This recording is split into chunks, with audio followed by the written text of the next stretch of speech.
Toca-se uma música, bate-se um tambor, né? Para baixar o Marx, qual é a música? Por favor. Pode cantar.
Vocês estão aí. Que bom que vocês não acreditaram nesses palhaços que ficam dizendo que Marx morreu, que Marx está morto. Bom, a verdade é que eu morri mesmo. Mas não morri. Um pouco de dialética para começar. Vocês devem estar curiosos para saber como é que eu cheguei aqui, transporte coletivo. Mas aqui certamente não é o Sorro de Londres. Eu pedi para baixar no Sorro de Londres, um lugar que eu morei a vida inteira. Deve ter vindo alguma confusão na burocracia lá do além. Eu acabei baixando aqui, não tem importância. Eu sempre quis conhecer um país da América. Por quê? Por que eu pedi para baixar? Para limpar meu nome.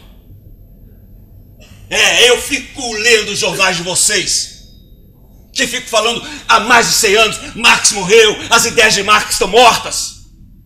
Vocês não se perguntam por que eles têm necessidade de dizer isso? Tô farto.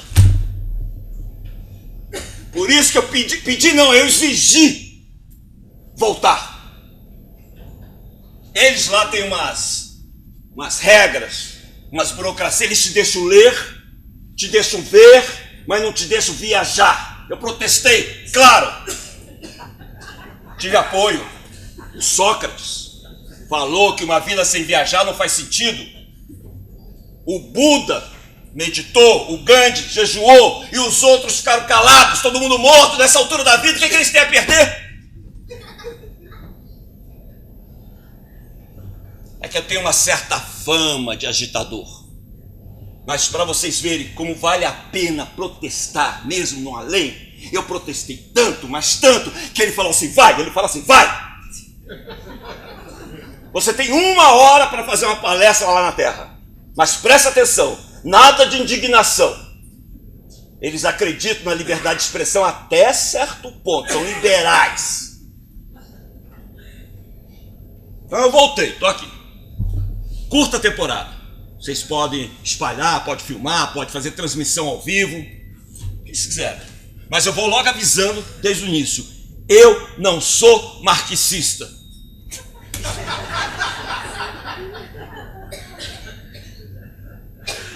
Quando eu falei isso pro Piper, o Piper quase estrebuchou. Eu vou contar para vocês quem é o Piper. Quem era o Piper? Eu morava em Londres, nesse bairro, no Sorro, no 3º andar de um apartamento pequenininho, 2 ambientes, numa rua perto onde jogava o lixo da cidade, um fedor, uma lama. Eu, Jane, as crianças, a gente não vivia, a gente sobrevivia. Eu morava lá porque eu tinha sido expulso da minha terra natal, Hineland.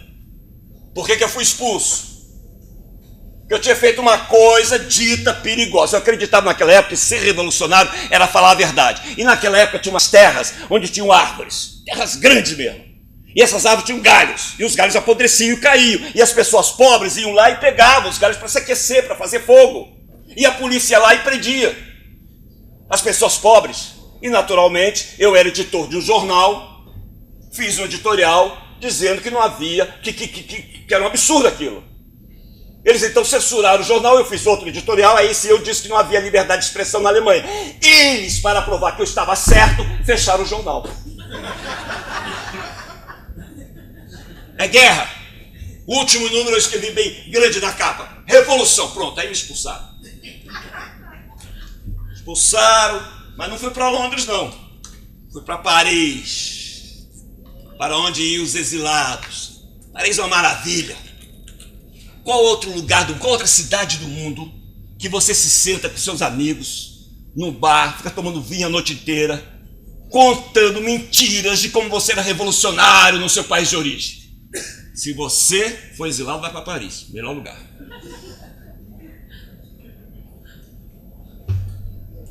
Mas rumores chegaram até a polícia da Alemanha, que entrou em contato com a polícia da França. E parece que a polícia adquiriu uma consciência internacionalista muito antes que o proletariado. Aí eu fui expulso, mas não fui para a Inglaterra, fui para Bruxelas. De lá, fui expulso de novo. Aí sim que fomos para Londres. Desculpa. Em Londres, iam todos os refugiados do continente. Os londrinos são maravilhosos na sua hospitalidade e são terríveis quando se gabam essa tosse. Os médicos falaram que ia terminar em 2, 3 semanas. Isso foi em 1878, até hoje.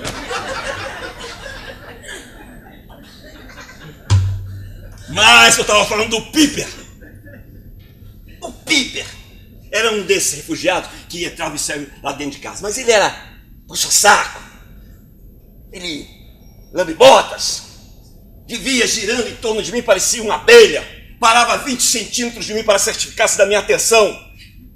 E me citava o que eu tinha escrito para mim. Não, Piper, eu sei o que eu escrevi. Um dia, teve a audácia de me dizer, pensando em me agradar: vou traduzir Das Kapital para inglês. O homem assassinava o inglês cada vez que abria a boca. O inglês, uma língua tão bonita, o idioma de Shakespeare. Se Shakespeare tivesse ouvido o Piper falar, teria tomado veneno. Mas a Jenny, minha mulher, tinha pena dele.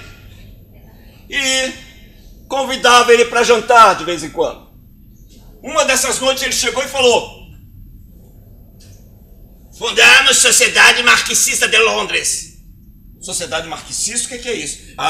Reunimos para estudar texto de Herr Dr. Marx. A cada semana fazemos análise de textos e nos chamamos de marxista. E se Herr Dr. Marx, ele só me chamava de senhor Dr. Marx. E se Herr Dr. Marx der a honra comparecer próxima reunião para fazer conferência, eu falei: eu não posso fazer isso. Por que Herr Dr. Marx? Porque eu não sou marxista.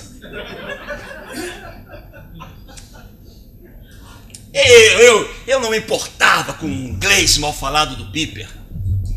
Eu também não falava bem. Era sua maneira de pensar. Girava em torno das minhas palavras, deturpando-as e combatendo qualquer pessoa que pensasse de maneira diferente. Eu falei para Jenny: sabe que eu tenho medo? De quê? De que a revolução não aconteça? Não, ela vai acontecer.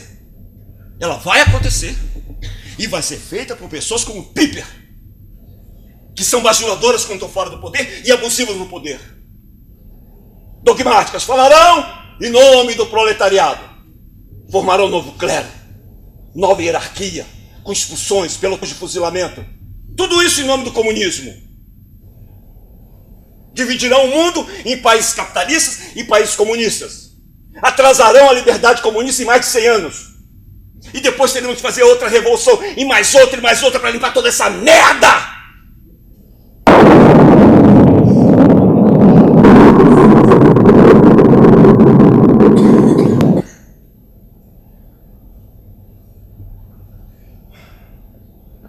Não, eu não poderia deixar o Piper traduzir o Das Kapital.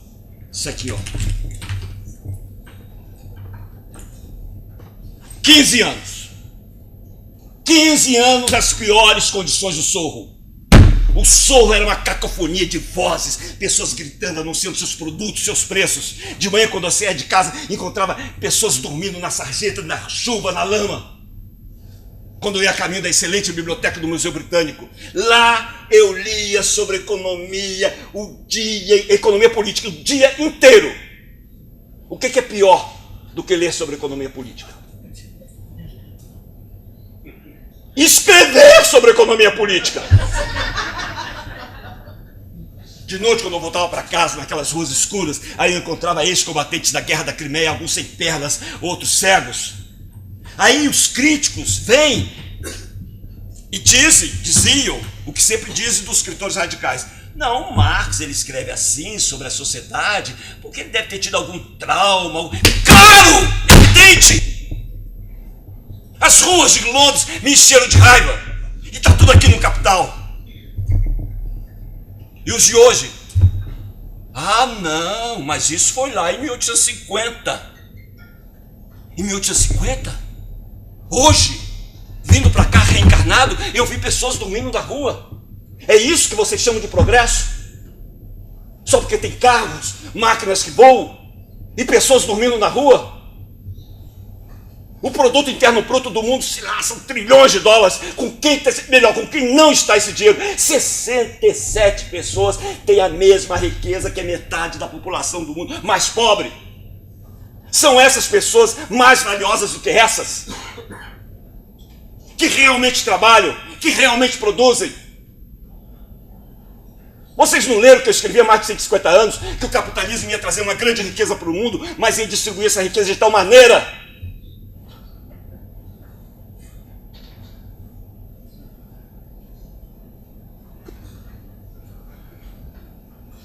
mas depois eu passei por um bairro mais rico também. Vi homens bem vestidos, mulheres com joias, perfume. De repente, uma sirene. Um assalto. Tinha alguém tentando tirar ilegalmente só parte do produto interno bruto de uma pessoa que havia tirado dele legalmente.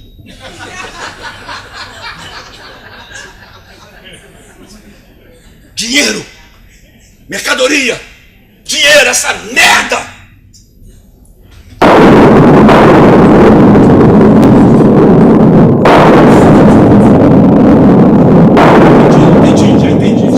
Já entendi, chega.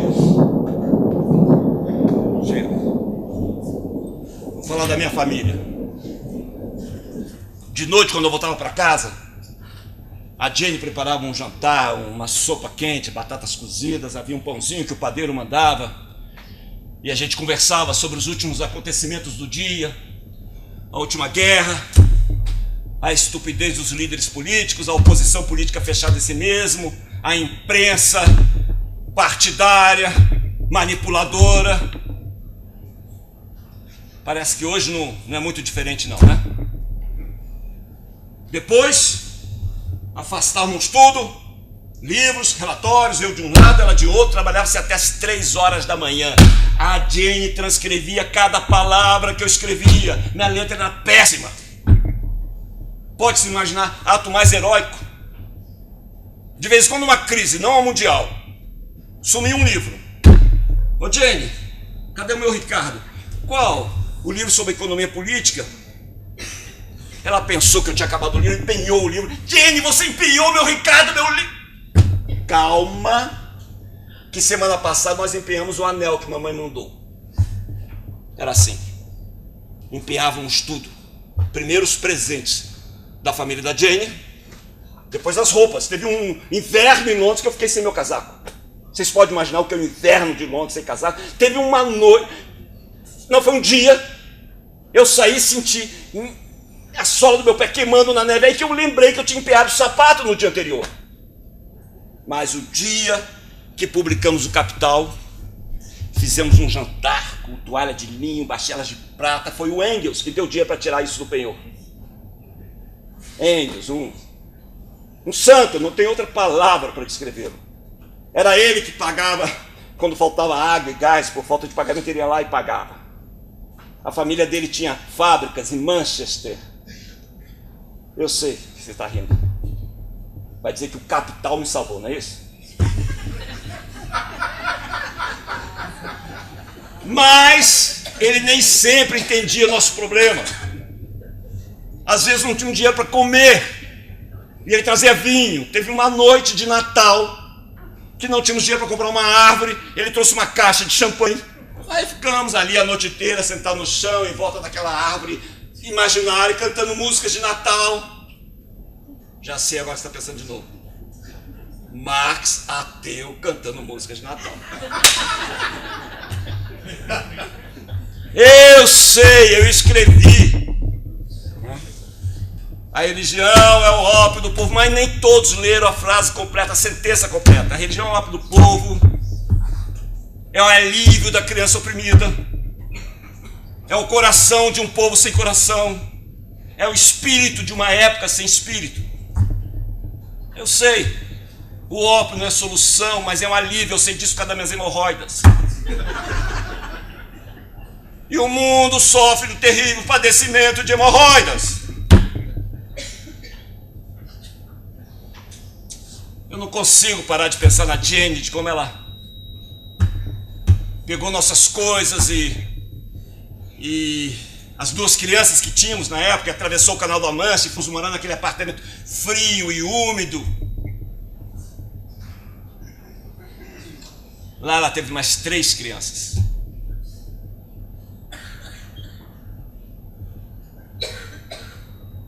Tentou mantê-las aquecidas, mas eu as vi morrer uma a uma. Uma não tinha 1 ano, a outra não sabia nem andar ainda. O moço, o menino, já tinha 8 anos. Ele tinha a cabeça normal, mas o corpo não desenvolvia. Na noite que ele morreu, colocamos o corpo dele no chão da sala e ficamos ali, em volta do corpo, a noite toda. Por isso que quando a Eleanor nasceu, ficamos assustados. Mas era uma pequena forte. E tinha sorte de ter 2 irmãs mais velhas. A Janice, que nasceu em Paris, e a Laura, que nasceu em Bruxelas. Não tínhamos dinheiro em Paris. Mas aos domingos, nós íamos fazer um piquenique. Íamos eu, Jenny, as crianças e a Lente. Depois eu falo para vocês sobre a Lente. Enfim, a Lente fazia uma vitela assada, levávamos um pão, fruta, cerveja. A Eleonora, menorzinha, gostava de uma cerveja. Não tinha um dinheiro realmente, mas as crianças adoravam música. Aí eu tirei o dinheiro da mercearia e comprei um piano. Teve outro mês também, elas precisavam de umas férias, tirei o dinheiro do aluguel e mandei elas de férias na costa atlântica da França. Mas essa menina, eu dizia para Jane, nem o pai deve preferir uma filha, mas essa menina, a Jane falava, ô Marx, o que você queria? Que os filhos de Marx fossem normais? Vocês podem imaginar uma pequenina revolucionária de 8 aninhos. Era exatamente a idade que ela tinha, em 1863, quando a Polônia se surgiu contra a Rússia. Ela escreveu uma carta para o Engels, 8 anos, falando sobre esses bravos soldados poloneses. Aos 9 anos, escreveu uma carta para o Abraham Lincoln, dizendo para ele como ele devia fazer para vencer a Guerra dos Confederados. Aos 10 anos jogava xadrez comigo, era difícil vencê-lo. Aos 15, ficou danada com essa história de não podia fazer nada no domingo, dia dedicado ao Senhor. Aí ela inventou as tardes populares de domingo. Juntou músicos, levou para o São Martim, lá, tocavam Mozart, Beethoven, Bach, juntou 2.000 pessoas. Totalmente legal, ninguém foi preso. Aí uma dica. Quer fazer uma coisa ilegal e não ser preso? Junta 2.000 pessoas e toca Bach, Beethoven e Mozart.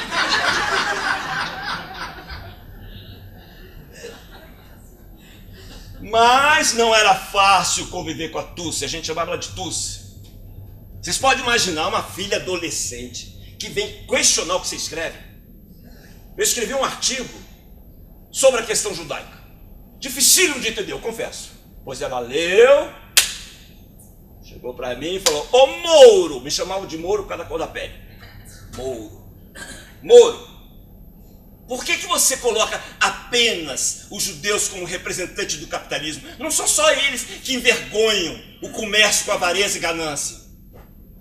Eu falei, se eu fiz isso, é apenas um exemplo. Sabe o que ela fez? Botou uma estrela de Davi no peito e falou, eu agora sou judia. O que eu ia fazer? Dei de ombros. Isso é um gesto tipicamente judeu. Ela sabia que meu pai tinha se convertido. Não era fácil ser judeu na Alemanha. Aliás, não era fácil ser judeu em parte nenhuma do mundo. Ô Moro, você foi batizado, mas antes, você foi circuncidado. Nada inibia aquela menina. E ela era muito envolvida com a questão da liberdade da Irlanda. Ela se envolveu por causa da Lise, o amor de Engels. Lise era uma moça que não sabia nem ler nem escrever, e Engels falava 9 idiomas. Não havia nenhum problema de comunicação entre eles, eram completamente apaixonados. E a Lise e a Tuss ficavam no chão lá da sala, bebendo vinho, cantando músicas irlandesas, até cair duras no chão, bêbadas.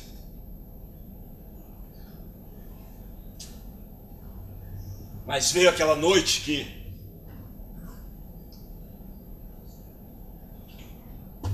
enforcaram 2 irlandeses lá perto de casa, no Sorro. E os ingleses lá, aplaudindo. Esses homens ingleses, com seu chá das 5 e seus enforcamentos públicos, hoje em dia é uma coisa mais educada, mais civilizada. Nos Estados Unidos dá uma injeção na veia, põe na cadeira elétrica. Mas aquele dia enforcaram lá e a Tuss chorou. Eu falei, Tuss, você só tem 15 anos. Você não pode carregar o mundo nas costas. É exatamente isso, Moro. Eu tenho 15 anos. Tinha 15 anos. Mas se encarapitava todo por qualquer homem bonito que aparecia lá em casa. Foi sempre muito inteligente na política, a vida toda. Mas foi um fracasso no amor. Uma vez se apaixonou pelo Ulisses Garray, aquele herói da Comuna Francesa. Bom, pelo menos esse era francês. A mais velha, Jane, gostava de homem inglês. Homem inglês é igual comida inglesa. Não precisa falar mais nada. E a outra, a Laura, gostava do Lafarge. O Lafarge tinha mania de botar a mão na bunda dela na frente de todo mundo. O que é isso? A gente falou, não, calma, Marcos, é coisa da origem dele, a família dele tinha vindo de Cuba. Como se em Cuba as pessoas tivessem a mão, não botavam na bunda do outro. A Jane me acalmava em quase tudo. Menos com a questão das minhas hemorroidas. Você teve hemorroida? Eu tive hemorroida a vida inteira. Sabe o que dizia eu? Não, Marx escreve assim sobre a sociedade porque ele tem hemorroidas. Não, e os revolucionários que não têm hemorroidas? Não, aquele é porque o pai bateu, aquele porque a mãe aumentou, aquele... Como? Se a pessoa precisasse ter algum tipo de anormalidade para ser indignada com a questão da injustiça social, a questão da exploração do homem pelo homem. Eles falam tudo, menos o principal. O capitalismo acaba com a dignidade do homem e fomenta a rebelião. Diz que o capitalismo é mais humano depois que eu fui humano. Milhões de trabalhadores em trabalhos escravos, subempregos. Milhões de crianças trabalhando. Na África, a cada 1000 crianças, 200 morrem, não chega à idade adulta. E não vem falar da minha hemorroida. Minha hemorroida, eu que sei. Não vem falar de médico. Sofri até que eu descobri a solução. Água. Panos empapados com água morna. Ai, que alívio. De noite eu uivava de dor. E aí a Jane ia lá e trazia. E quando a Jane não estava, quem trazia era a lente. Vou falar agora sobre a lente para vocês. Então, a família da Jane resolveu mandar uma criada para ajudar com as crianças. Não tínhamos mobília, mas tínhamos uma criada. O pai da Jane não mandava dinheiro, que era o que a gente mais precisava, desesperadamente. Mas mandava toalhas de linho, bastelas de prata e criada. Nós empenhávamos tudo, claro. A criada não. A criada ia lá, levava para o penhor e trazia dinheiro. Mas ela não... A Jane não tratava ela como criada, as crianças adoravam ela, mas a presença dela em casa criava uma certa tensão entre mim e a Jane. Uma vez a Jane falou para mim: eu vi como é que você olhou para a lente hoje de manhã. Eu olhei como? Não olhei nada. Olhou como um homem olha para uma mulher. Isso tudo acontecia naquele apartamento pequenininho e do lado de fora Londres. Vocês podem imaginar o que era Londres por volta de 1850? Sob o manto do desespero, pessoas miseráveis fazendo qualquer coisa para sobreviver, faquires, prostitutas, qualquer coisa, crianças cantando uma música pedindo um centavo. Quando eu voltava para casa por aquelas ruas enlameadas, mal cheirosas, eu ficava pensando como é que o governo, a prefeitura lá da época, pavimentava muito bem as ruas dos bairros mais ricos. Talvez fosse coerente que o autor do Capital tivesse que atravessar literalmente a merda para poder escrever sobre o capitalismo. A gente não entendia muito bem essas minhas questões sobre a lama. Ela dizia: é exatamente assim que eu me sinto quando eu leio o Capital. Na lama? Ela era a minha crítica mais contundente, mais verdadeira e não nada mais insuportável que uma crítica verdadeira. Ela dizia, ela ficava preocupada, seus leitores, eles vão se enfadar logo no início com tudo que você escreve sobre mais-valia, valor de mercado, essas mercadorias, essas coisas todas. Eu dizia, mas isso é um livro de análise, não é um manifesto comunista, mas que não seja, mas que grite como um manifesto comunista. Um espectro da Europa, um espectro do comunismo, é isso que o leitor quer ler. Dizia, esse livro é demasiado detalhado, demasiado pesado. E citava o nosso amigo Peter Fox, o sindicalista, que disse, parece que quando ele ganhou o livro, parece que eu recebi um elefante de presente. E para me irritar, ela lia as primeiras palavras do livro.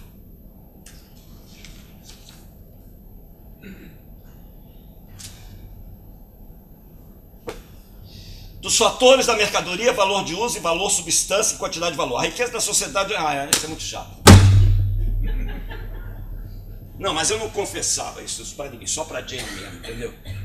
Não, vocês não me levem a mão. Ela acreditava que era um bom livro de análise. O livro diz, resumindo, que o capitalismo, até certa época de nossa história, ele traz um grande aumento de produtividade.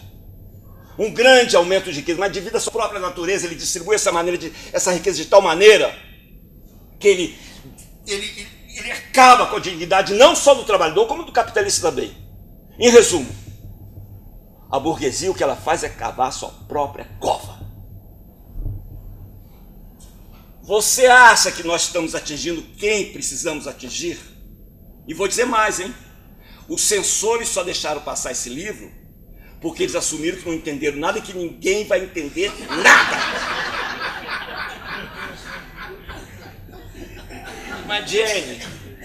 Mas Jane, o livro teve boas críticas. Claro, a maior parte delas foi feita pelo Engels. Não, você está falando isso porque você está com problema comigo. Homens! Não pode ouvir uma crítica e leva logo para o lado pessoal. É claro que eu estou com problemas com você. Tínhamos problemas. Provavelmente eu era o responsável, eu não sabia como resolver as angústias dela.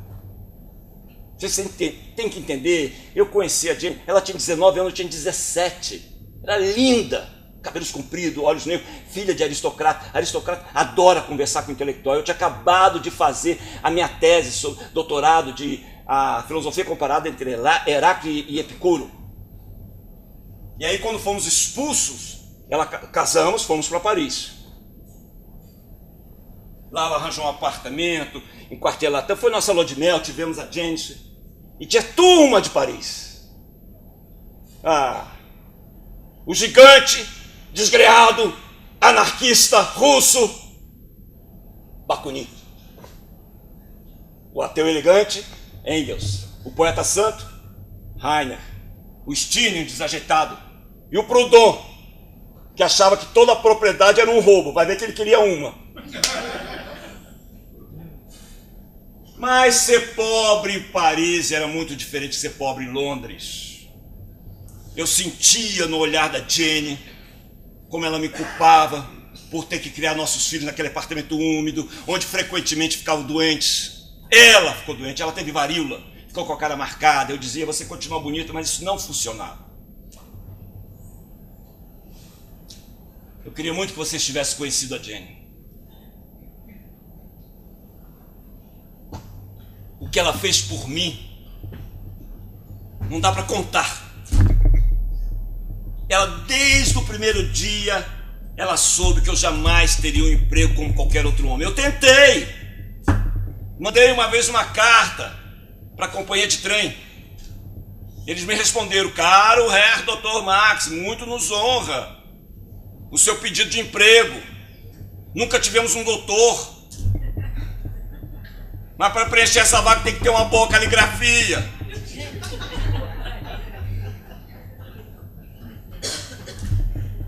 A Jenny acreditava em mim, mas o que ela não suportava é essa sua mania de intelectual. Baixe a terra, Herr Dr. Max, baixe a terra. Ela queria que eu explicasse, por exemplo, a mais-valia de tal maneira que os trabalhadores entendessem. Mas para explicar a mais-valia, eu tenho que explicar a questão do valor do trabalho. O trabalho gera valor e esse valor é medido pelos meios de subsistência que agregam valores das outras mercadorias que somadas... Para, Marx! Ninguém vai entender isso! Diga apenas, trabalhador, o seu patrão te paga apenas o suficiente para você trabalhar e sobreviver. E que com sua força de trabalho, ele ganha mais do que você. E cada dia ele vai ficar mais rico e você cada vez mais pobre. Tá certo. Tá certo. Mas a teoria está certa. A teoria está certa. Ela dizia também que eu era muito prepotente, que eu brigava com muito mais veemência com nossos correligionários do que com a burguesia. O Proudhon, por exemplo, ele se recusava a aplaudir o capitalismo na criação das grandes indústrias. E depois a gente toma elas. Não, vamos voltar à origem, a uma vida mais simples. Por isso, quando ele escreveu A Filosofia da Miséria, eu escrevi A Miséria da Filosofia. Eu achei inteligente. A gente achou que foi uma estupidez da minha parte. Provavelmente ela tinha razão, ela é uma pessoa muito melhor do que eu.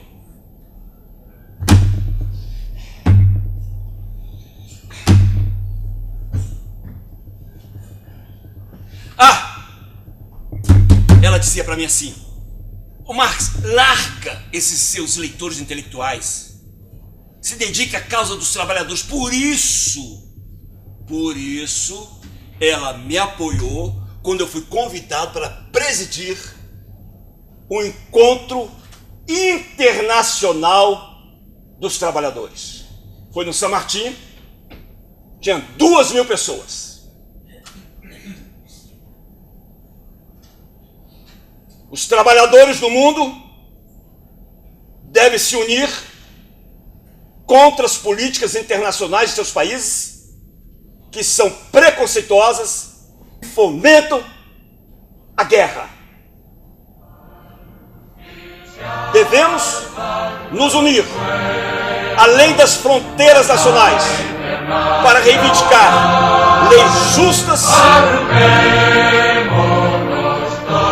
para o nosso bem comum. Trabalhadores do mundo, unidos!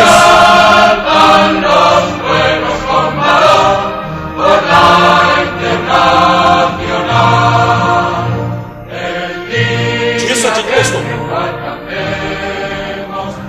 Ela mantinha a família unida, apesar das constantes faltas de água e de gás.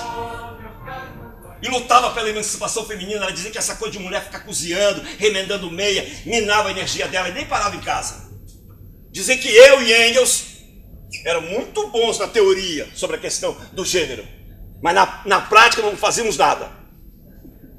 E também era envolvida com a questão da luta pela liberdade da Irlanda. Por isso, quando a rainha da Inglaterra falou, esses irlandeses, eles não têm condições de viver em nenhum país civilizado, ela escreveu para os jornais, a Inglaterra enforca irlandeses apenas porque eles querem liberdade. É a Inglaterra um país civilizado?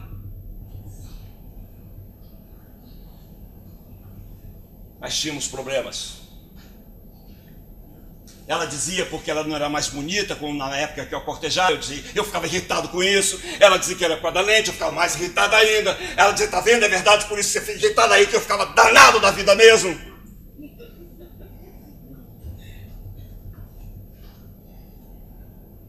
Eu preciso falar uma coisa para vocês, antes de ir embora. Dizem que quando acabou a União Soviética, o comunismo acabou. Muito bem. Uma organização chefiada por um aventureiro. É isso? Onde foi que esses professores, esses jornalistas, esses políticos ouviram falar o que aconteceu? Eles não leram o manifesto comunista que eu escrevi, eu tinha 30 anos e o Engels 28? Hã? A velha sociedade burguesa, com suas classes e antagonismo de classes, deve ser substituída por uma sociedade na qual a liberdade individual seja a base da liberdade coletiva. Vocês ouviram a associação? Vocês entenderam o objetivo do comunismo? Liberdade. Pessoas que se dizem socialistas, comunistas e agem como gangster, que matam o companheiro só porque ele pensa diferente. Foi para isso que eu dei minha vida? Para esse comunismo? Esse monstro que tomou para si o poder na Rússia, ele nunca leu para os seus cidadãos o que eu escrevi para os jornais de Nova York. Uma nação civilizada não pode ter pena capital. As prisões estão cheias. Grande maioria pobres. E a grande maioria desses pobres, alguns cometeram um crime hediondo, mas a grande maioria são assaltantes, traficantes, vendedores de produtos pirata. Eles agem igualzinho os capitalistas, só que em menor escala. Vocês não leram o que eu escrevi? Em vez de condenar nossos criminosos, devemos destruir na sociedade o que leva ele ao crime e construir condições que ele possa ter uma vida produtiva. Eu sei, eu também escrevi sobre a ditadura do proletariado, mas não a ditadura de um homem só, de um partido, de um comitê. O povo tomando poder, tomando o governo para o bem comum, e depois, quando esse governo não se fizer mais necessário, acaba o governo. O Bakunin discordava de mim. Dizia que não. Que o povo, qualquer tirania, mesmo a popular, no momento que tem polícia, prisão, exército, vai se tornar uma ditadura tirânica também. Eu adorava brigar comigo. Já ouviram falar do Bakunin? Se um novelista escrevesse um personagem... Não, é mentira, não existe uma pessoa assim. Não existe. Não. Dizer que nós não nos dávamos bem é eufemismo. Vocês viram o que ele escreveu?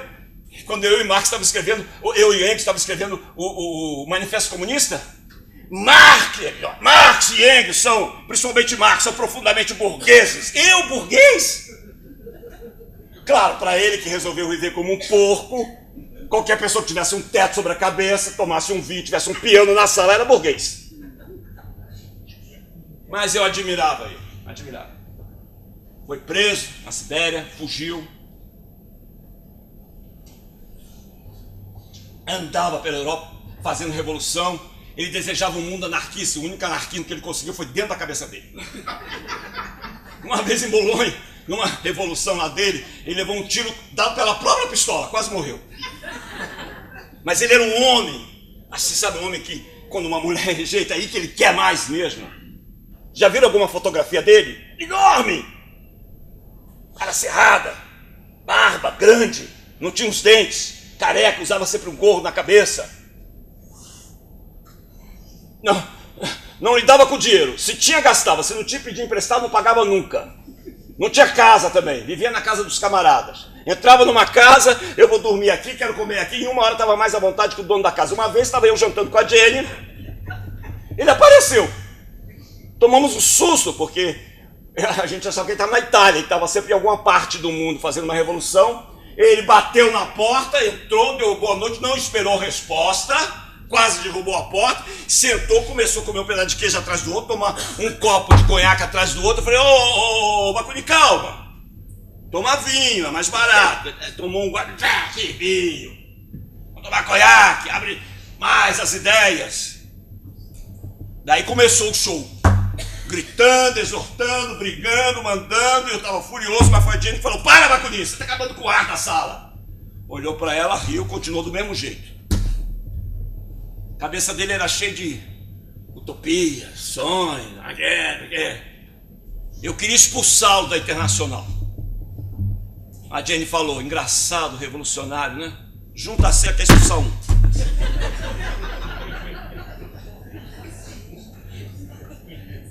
Dessa vez ele apareceu lá em casa vestido de padre. Sim, ele tinha que se fantasiar, porque ele era perseguido na Europa toda. Bom, ele achava que era padre, estava ridículo. Ficou lá uns 10 dias, eu acho, né? Nós ficamos de noite discutindo, brigando, falando, tomando tudo.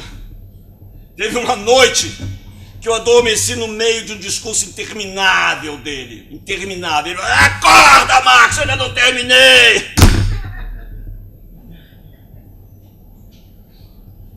Isso foi em 1871,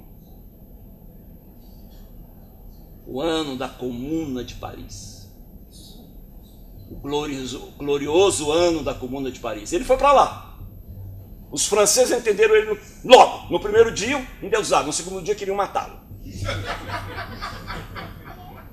Vocês já ouviram falar da Comuna de Paris, né? Tudo começou com uma patetice. Bonaparte III era um ator sorrindo para a plateia. Enquanto isso, 18 milhões de camponeses franceses morriam, seus filhos morriam de fome. Mas, como ele manteve a legislação, as pessoas votavam, todo mundo pensava que vivia numa democracia. É um erro muito comum até hoje. Mas Bonaparte III queria glória, então ele resolveu atacar o Kaiser. Perdeu imediatamente. Em consequência, o exército alemão entrou em Paris e lá não encontrou ninguém, encontrou silêncio, as estátuas cobertas com panos negros e uma incrível resistência silenciosa. Enquanto isso, os liberais, como eles se chamavam, estavam lá fora da cidade. Os alemães olharam para um lado, olharam para o outro e fizeram o que tinha que fazer. Atravessaram o Arco do Triunfo e foram embora. E os liberais estavam fora porque estavam com medo de entrar na cidade, porque a cidade havia sido tomada por homens, mulheres, estudantes, funcionários, trabalhadores com armas. E fizeram uma coisa muito mais importante do que um governo. Construir a energia coletiva de um povo, a Comuna de Paris. Eu falei pro Bacuni, essa é a verdadeira ditadura do proletariado. A verdadeira democracia não é essa palhaçada que se vê por aí, não. Essas eleições que você vota, em quem você vota, e sempre os ricos que vão mandar nos pobres. Durou pouco tempo. Mas foi a primeira organização, legislação que funcionou a favor dos pobres. Renegociar as dívidas, diminuir o valor dos aluguéis, as casas de peões devolver os objetos, os legisladores se recusavam a ganhar mais do que os trabalhadores, diminuir a carga horária, tinha um plano de fazer todos os teatros de graça. O Grande Courbet, que era um artista muito conhecido na Europa, ele comandava a turma de intelectuais, de artistas, e eles pensaram numa coisa nunca pensada antes, a educação das mulheres. Usaram o que havia de mais moderno na ciência, o balão, o mais leve que o ar, e tomaram o céu de Paris e de lá jogaram panfletos para todo mundo, para os trabalhadores, para os camponeses. Nossos interesses são os mesmos. E pensaram na educação das crianças. Eu leio o que você escreve aí, discute sobre a educação das crianças, sempre pensando como é que elas vão vencer, triunfar no capitalismo. Nunca penso sobre a justiça social. Ensinar para elas a compartilhar. E fizeram isso não só com palavras, mas com ações. Terminaram com a guilhotina, que era um símbolo também da ditadura deles. As pessoas andavam por ali, principalmente pela Praça de Vendôme, que tinha uma coluna com a estátua de Napoleão em cima. Ela tinha cachecóis vermelhos, capas vermelhas, da janela das casas pendiam lençóis vermelhos. A coluna representava o Império Militar. Jogaram uma corda com uma rodando, derrubaram aquele Napoleão no chão, espatifaram, quebraram tudo, e as pessoas dançavam, choravam e riam em cima daqueles escombros. Havia um novo clima no mundo. Paris se tornou a primeira cidade livre do mundo.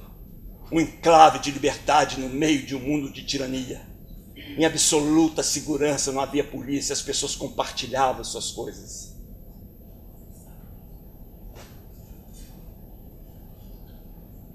Mas eles não iam deixar. O exército entrou e começou a carnificina. 30 mil líderes morreram. A Comuna de Paris foi exterminada por porcos e lobos. Mas foi a página mais gloriosa de nossa história.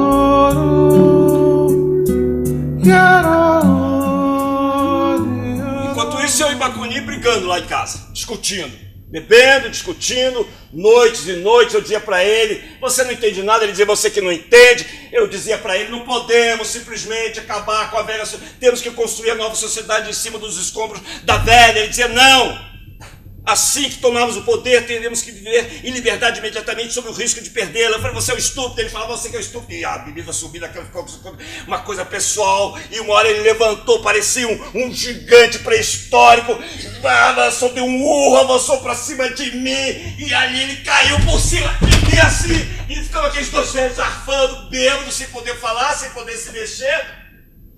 E de repente ele levantou, parecia um hipopótamo saindo do rio, foi até a janela, abriu a barriguinha, botou o pinto para fora e começou a mijar. Eu falei: você está mijando na minha janela? Eu não estou mijando na sua janela, eu estou mijando em cima do Império Britânico. Você está conseguindo? Eu cuspo em cima das suas teorias. Você está pensando que o trabalhador vai fazer a revolução em cima das suas teorias? Ele vai fazer a revolução a partir da barriga deles. Eu cuspo, aí cuspiu no meu chão, você não cospe. Caímos os dois duros no chão, dormi roncando. A Jane chegou lá e encontrou aqueles dois velhos ali.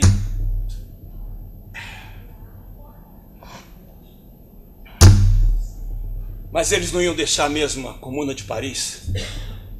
Era muito perigoso, era um exemplo muito perigoso.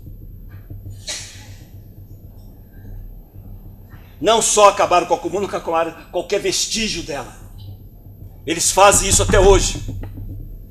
Qualquer pessoa, qualquer grupo de pessoas que queiram viver de maneira diferente, não precisa ser política, não. Eles não deixam. Às vezes faz de uma forma disfarçada, às vezes de uma forma autoritária. O novo não pode existir. E dizem que o capitalismo triunfou. Porque a Bolsa de Valores subiu até as alturas. Os rentistas, os banqueiros estão ganhando muito dinheiro. Mas eu pergunto para vocês: triunfou sobre quem? Sobre quem? Sobre esse homem aqui? Sobre essas crianças? Sobre essa?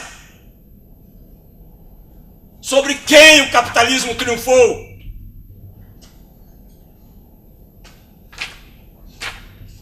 E vem os políticos, batem no peito, enchem a boca e falam: mas o mundo caminha para o livre mercado. Vocês sabem o que é o livre mercado?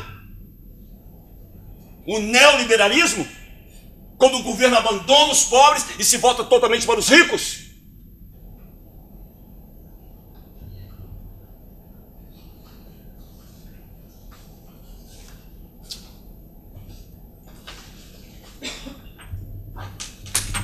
Queria que a Jenny estivesse aqui, ela saberia dizer alguma coisa para vocês. E essas guerras todas, que deixam centenas de corpos no campo de batalha, milhares de órfãos com fome, milhões de refugiados, as pessoas sendo convencidas a lutar.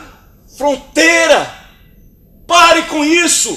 Fronteiras, países, isso é fictício! Trabalhadores do mundo, univos!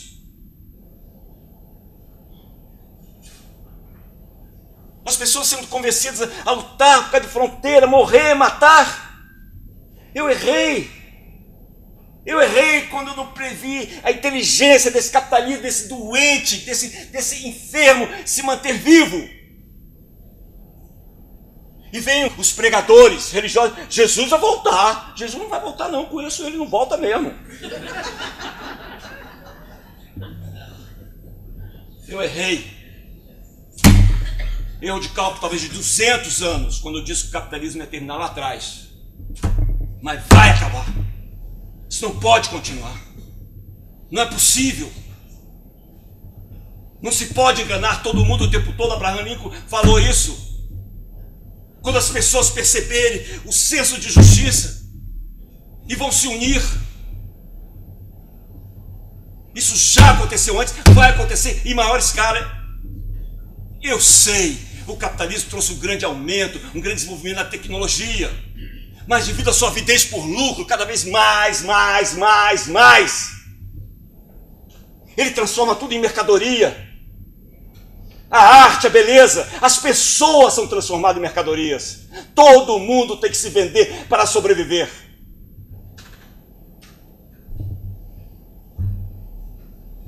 Mas o capitalismo atravessa fronteiras e levam os homens a atravessar. Nunca se atravessou tanta fronteira como agora. E as ideias atravessam fronteiras. Eu escrevi lá atrás, no início da Revolução Industrial, essa vida alienada de si mesmo, essa competição um com o outro, pode ser diferente. Pode ser. Eu sei, não é seguro, mas pode ser. Meu erro que era muito seguro. Mas para isso, é preciso que cada um se mexa da cadeira.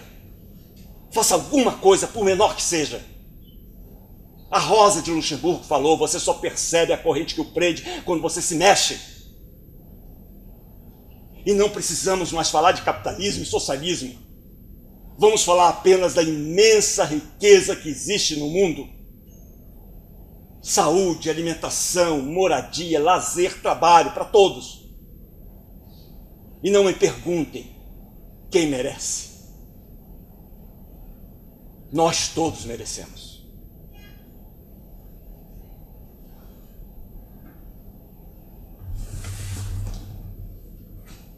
Na minha hora eu queria dizer a vocês que se alguém não gostou de alguma coisa que eu disse, pensa assim, Jesus não conseguiu voltar, Marx conseguiu.